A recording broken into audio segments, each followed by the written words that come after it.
Thank you for joining us this morning. Why?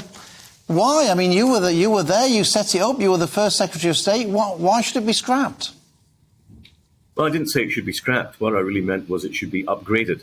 And we need to have a proper economic department that takes the advantages post-Brexit. And much of Whitehall, almost all of Whitehall, in fact, is still shaped the same way as it was before we left the European Union, as though nothing had happened. Of course, a lot of the civil service would like to think that nothing did happen. We set up the Department for International Trade to make Britain ready for the point that we left the European Union, but it needs to go further than that now. And I think that BEIS, the Department for Business, Energy and Industrial Strategy that we don't have anymore, is not really in a fit place for what's required of it. So I would like to see energy taken out of BEIS, where I've always thought it was misplaced, given that it's involved with energy security and a whole range of environmental issues, and then create a business, trade and investment department. I would bring all of the functions of inward and outward investment into that department, and I would actually bring the digital parts of what's currently DCMS into that department too, and create a proper outward-looking business department, business, investment and trade, that was looking to maximise the opportunities for us post-Brexit, because I think that the current strategy of Whitehall is too complacent. The government always boasts about how many trade deals have been agreed since we left the EU and since the department was set up. And so why would you change something that the government seems to be saying is working very well? Well, we were able to replicate the EU's trade agreements before we left the European Union. That's one of the main reasons why DIT was set up. Now we have to go further. And trade agreements are only a piece of paper if no one actually wants to export. We need to encourage British companies to export more. We're well behind some of our main competitors on that.